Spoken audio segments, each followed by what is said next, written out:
Bom dia, pessoal. Eu sou a Daniela, eu sou procuradora federal. Para quem não conhece, a Procuradoria Federal é um órgão de atuação junto à AGU, a Advocacia Geral da União, e eu também sou mestranda em Direito Público e Políticas Públicas pela Universidade Federal do Estado do Rio de Janeiro, a Unirio. Hoje eu estou aqui para ter esse bate-papo com vocês sobre o papel da advocacia pública na implementação de políticas públicas relacionadas à pandemia de Covid-19. Inicialmente, eu quero demonstrar toda a minha solidariedade a você que está nos assistindo e que, porventura, tenha sofrido um impacto direto com a pandemia. Indiretamente, toda a humanidade sofreu algum reflexo, mas de forma direta, se alguém da sua família perdeu a vida, perdeu o emprego, ficou ou está em coma, entubado, eu quero deixar de todo o meu coração a solidariedade e o meu respeito a você, tá bem? Dito isso, vamos iniciar a nossa apresentação. Eu fiz esse pequeno sumário para poder situar vocês, né? Para que a estrutura da apresentação fique clara e ninguém fique perdido. Eu vou começar introduzindo o conceito de política pública e os ciclos de uma política pública para que vocês possam me acompanhar durante o desenrolar dessa conversa. Em seguida, eu vou detalhar o papel da advocacia pública dentro desse ciclo, em quais etapas a advocacia pública adquire um certo protagonismo no ciclo das políticas públicas, e eu vou encerrar apresentando estudos científicos envolvendo políticas públicas da Covid-19 no Brasil e no mundo. Já vou deixar registrado de antemão, porque sei que hoje em dia o Brasil está dividido ainda, polarizado politicamente.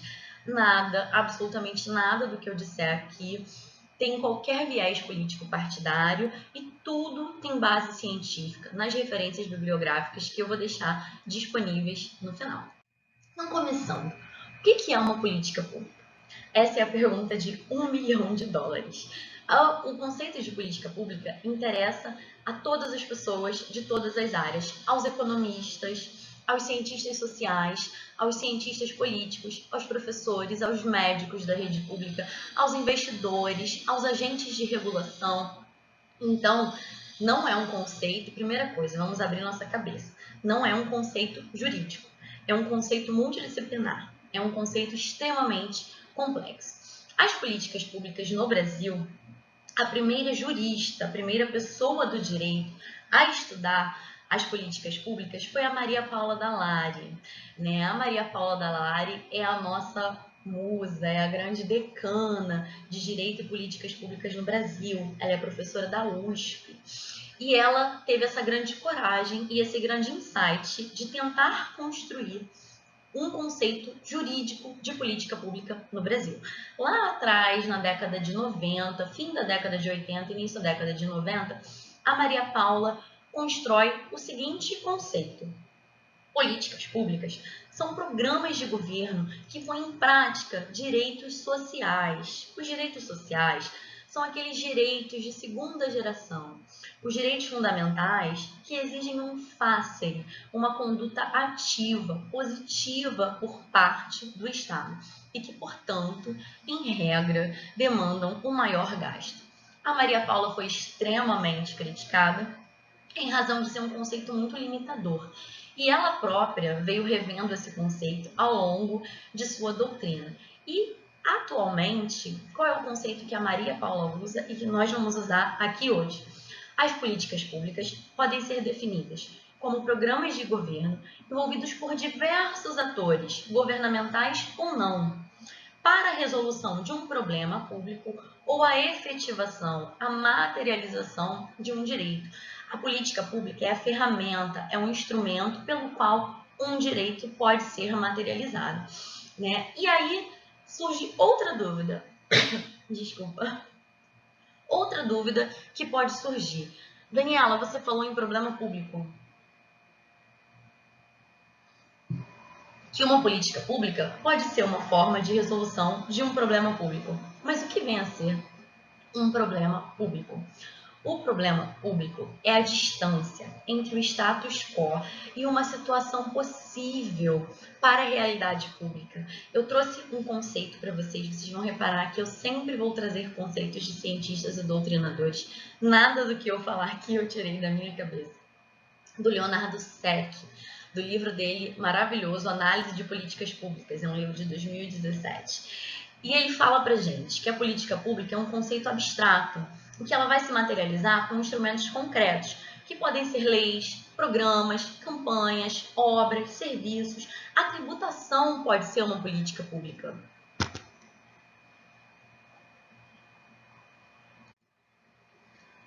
A tributação pode ser uma política pública. Há políticas públicas capitaneadas por formas de tributar. Decisões judiciais podem ser, podem dar início a uma política pública que pode vir a ser a resolução de um problema público. O problema público de fácil identificação, a que nós estamos enfrentando, com o qual nós estamos lidando no momento, é a pandemia de Covid-19.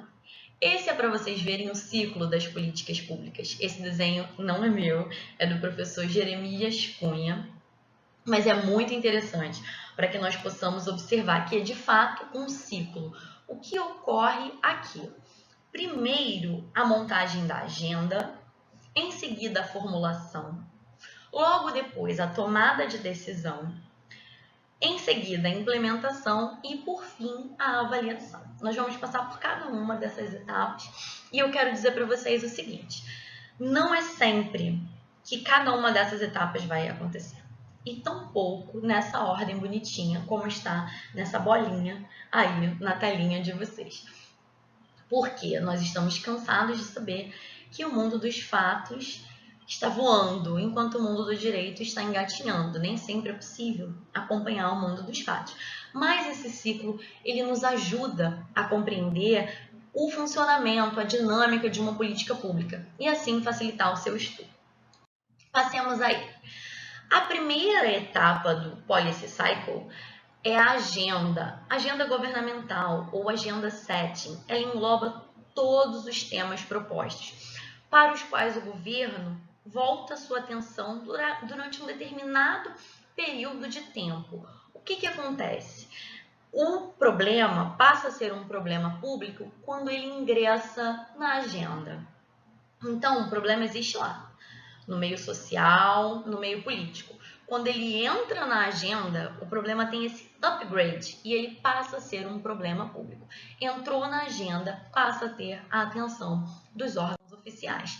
Em seguida, a agenda tem a etapa da formulação. A formulação é quando se discutem, é quando se ouvem os especialistas, os experts, o corpo científico sobre aquele problema ou sobre aquele direito que se quer materializar. É uma etapa, vamos pensar que nós estamos no vestibular novamente, fazendo uma redação. A agenda é o rascunho. Você escolhe o tema da sua redação, no caso é o problema público, coloca no rascunho. O rascunho é a agenda. E a formulação é a escrita dos parágrafos. É quando você vai detalhar o seu rascunho. Ou seja, ocorre o detalhamento do problema público escolhido para integrar a agenda. Essa próxima fase, a terceira fase, é uma das mais importantes. Aqui, a advogada pública ou advogado público tem uma participação de extrema importância. Vamos retomar isso mais à frente. O estágio de tomada de decisão é aquele em que uma, mais de uma ou nenhuma das opções desenvolvidas durante a formulação são adotadas pelo gestor. E de que forma isso pode acontecer? Há 3 formas de decidir. A doutrina, e aqui, enquanto doutrina, eu utilizo o Thomas Dunn e o Birkeland, que falam muito bem da tomada de decisão. Ela pode representar 3 diferentes hipóteses. A primeira hipótese é a que nós estamos acostumados, é a hipótese mais corriqueira. É a tomada de decisão positiva. O problema público é identificado e, a partir dali, uma linha de ação é adotada e algo é feito. Exemplo: Problema público. Crianças em idade escolar numa determinada região do município com genitores ou responsáveis em idade economicamente ativa. As pessoas precisam trabalhar e não têm com quem deixar as crianças em idade pré-escolar. Problema público apresentado. Tomada de decisão. Escolha positiva. Construção de uma creche. O gestor opta por construir a creche. Essa é uma escolha positiva. A escolha negativa, ao contrário do que o nome possa vir a sugerir, não é uma coisa ruim. Muitas vezes é o mais técnico, é o mais científico e é politicamente menos custoso não fazer nada. E às vezes o não fazer nada é uma política pública em si. O Theodore Lowy foi a primeira pessoa, o primeiro doutrinador, ele é norte-americano. Ele é da época do New Deal, da década de 20 nos Estados Unidos, e ele é a primeira pessoa a defender isso no mundo, em que não fazer nada pode ser uma política pública. E isso não necessariamente é uma coisa ruim. Nossa, como não? Você tem um exemplo? Tem. Em políticas públicas ambientais, de reflorestamento, muitas vezes a natureza é muito mais sábia do que qualquer ser humano. E o melhor aqui se fazer é deixar que ela faça o seu próprio trabalho. Com certeza, você que está nos assistindo, se mora no Brasil, mora próximo a uma área de proteção ambiental. E muitas das nossas áreas de proteção ambiental já foram desmatadas, já foram desgastadas. Então, é comum que ela seja cercada e seja colocada uma plaquinha ali na frente. Não entre área de reflorestamento natural, área de reconstrução ambiental. O gestor não fez nada, isolou, e quem vai fazer todo o trabalho é a natureza. Isso é uma escolha negativa. E o que a gente não quer é a não decisão, é uma não escolha. Nesse caso, né, o gestor, tomador de decisão, ele deliberadamente, com dolo, ele escolhe fingir que aquele problema público não existe. E isso é inaceitável, né? Um problema público deve ser enfrentado, mesmo que a conclusão final seja que nada deve ser feito. Em seguida, a próxima fase é a fase de mão na massa, é a implementação. Ela ocorre quando a decisão já foi tomada e o governo, o poder público, parte para os atos de concretização. Exemplo, aquele nosso mesmo exemplo da creche, o município resolveu, né? O prefeito tomou a decisão, vai ser construída a creche. Um ato de implementação seria a desapropriação do terreno onde essa creche vai ser construída, a elaboração de editais de licitação para os fornecedores de material escolar, fornecedores de merenda, a publicação de edital de concurso público para a contratação de professores, de cuidadores, de merendeiros e merendeiras. Tudo isso é a implementação e ela é muito aliada ao planejamento. Em seguida, nós temos a avaliação, que é muito importante. É um elemento crucial para as políticas públicas. O ideal, no mundo do dever ser de Hans Kelsen, é que a avaliação ocorra simultaneamente a cada etapa do ciclo. Mas nós sabemos que isso é muito difícil, por razões de falta de recursos públicos, de recursos humanos e do grande recurso, que é o luxo do nosso tempo, que é o tempo, né? Falta de tempo, muitas vezes. Quem pode avaliar? Todo servidor público envolvido pode avaliar, o cidadão pode participar da avaliação, o cidadão e a cidadã tendo voz ativa, que nós temos, a nossa Constituição nos dá essa legitimidade para esse controle democrático, né? Existe um estudo específico sobre a avaliação democrática de políticas públicas, que é o monitoramento. Tem a autora Mariana Binemboim, fala muito sobre isso, e a minha amiga Yasmin Castro está pesquisando isso lá no nosso mestrado da Unirio. São também legitimados para avaliar, né, as controladorias, as procuradorias, os órgãos internos do poder público e os órgãos de controle. Tribunais de Contas e Ministério Público podem e devem fazer essa avaliação. Por que a avaliação é tão importante? Muitas vezes, no planejamento, no papel, tem tudo para dar certo e simplesmente não dá. Então, a avaliação é o momento em que o poder público se permite ver aonde errou, o que aconteceu ali em que eu não consegui, em que eu, gestor, não consegui implementar a minha política pública. Né? Ou que ela foi implementada e não deu jeito. Existem ferramentas de reconstrução de políticas públicas, ou às vezes o melhor mesmo é encerrar aquela política pública, voltar lá para a tomada de decisão e ver outra forma de lidar com aquele problema.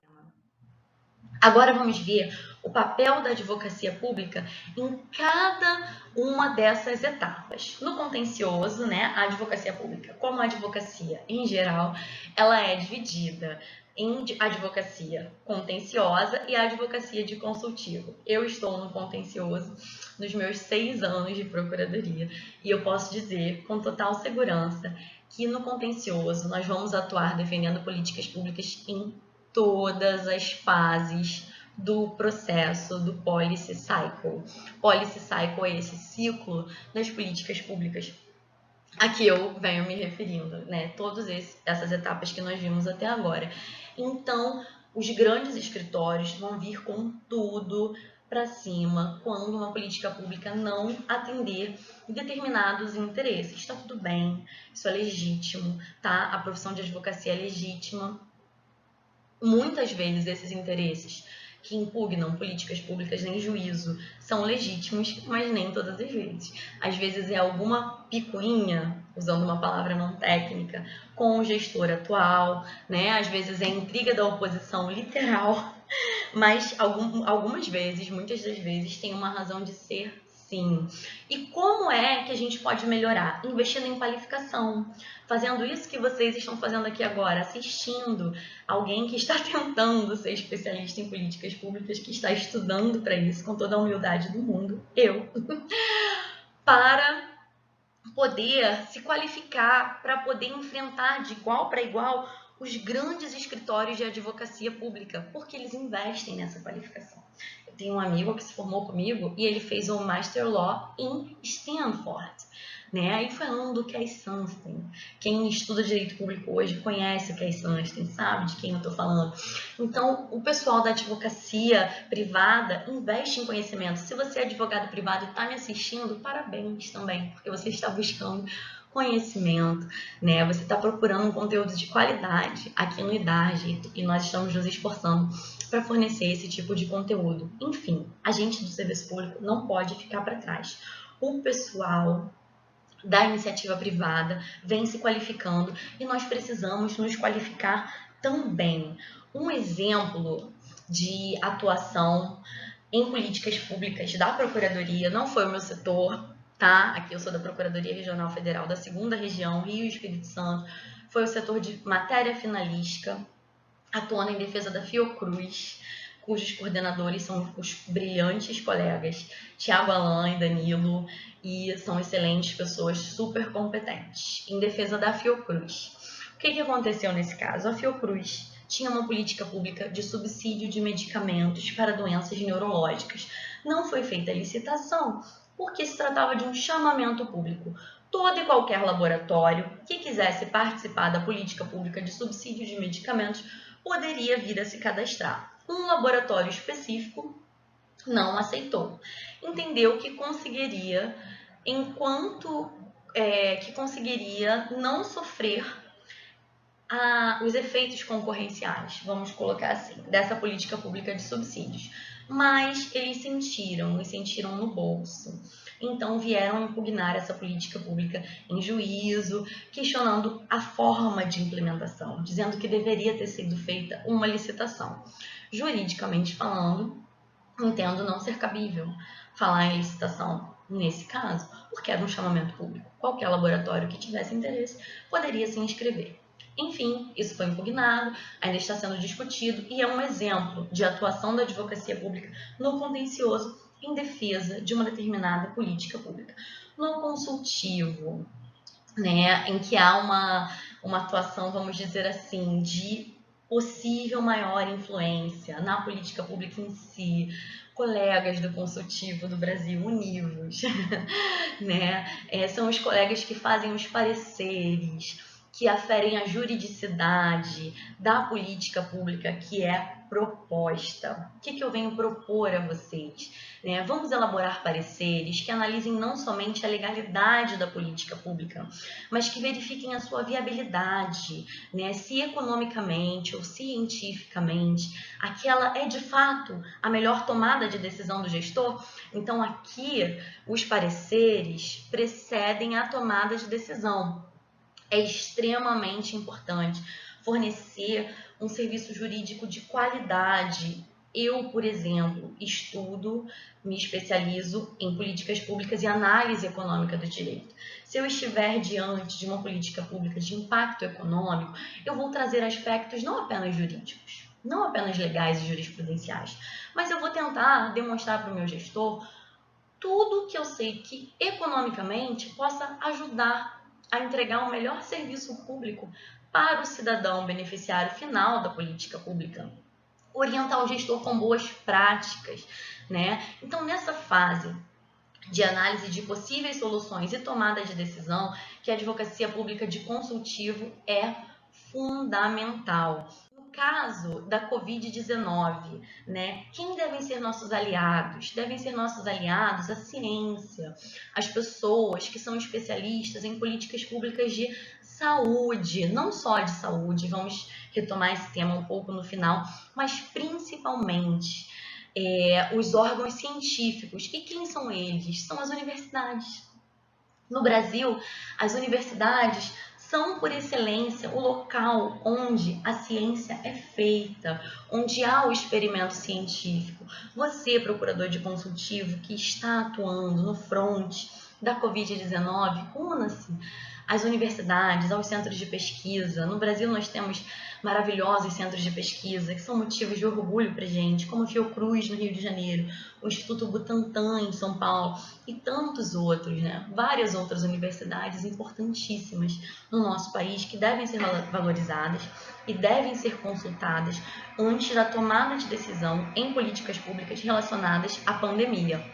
Nós temos que ter a humildade de reconhecer que nesse momento, que esse problema público específico é um problema público, acima de tudo, de saúde. É uma questão de saúde pública a pandemia. Então nós devemos nos afastar e dar o protagonismo a quem de fato o tem, que são os especialistas em políticas públicas de saúde.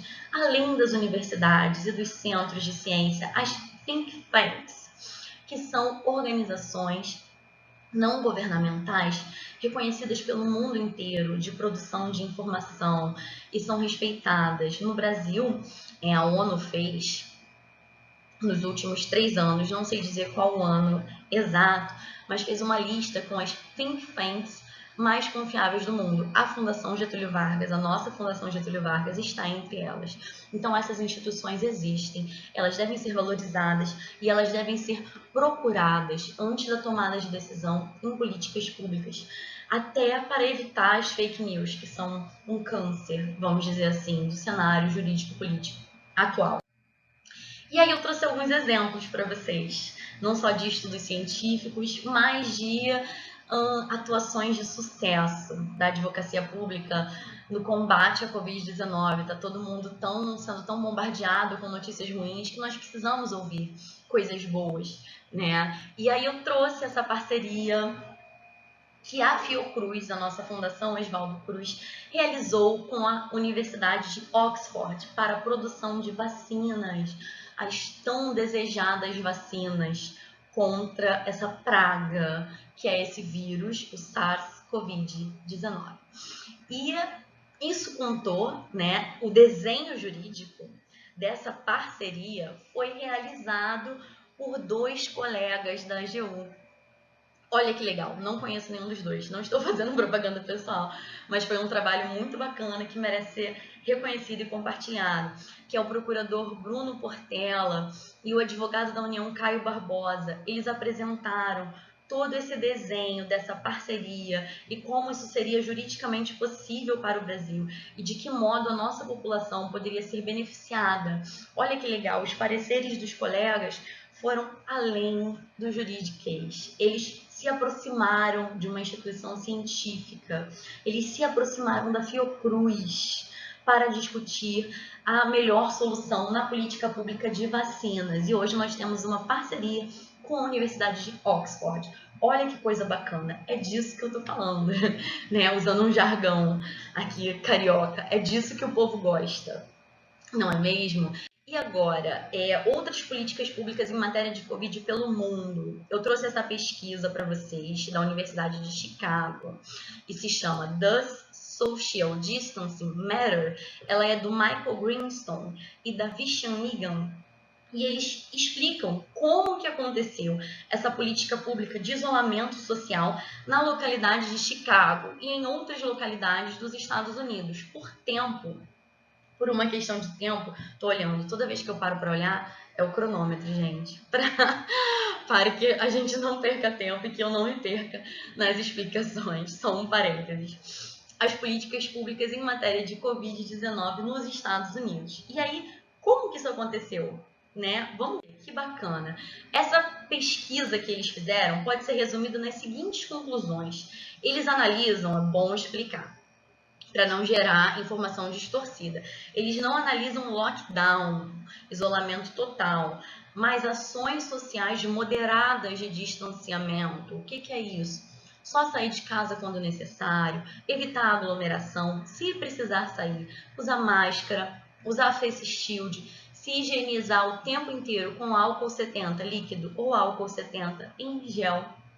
Esse tipo de comportamento, né? Essa política social, essa política pública de isolamento social moderado. Em 3, 4 meses, numa média de 3, 4 meses, isso salvou quase 2 milhões de vidas. Eu lembro que no início da pandemia teve uns memes, uns quadrinhos dizendo: seja o herói de alguém, fique em casa. Então, parabéns para você que só saiu se realmente precisava. E caso tenha saído, tenha tomado todas as precauções, porque de fato você salvou vidas.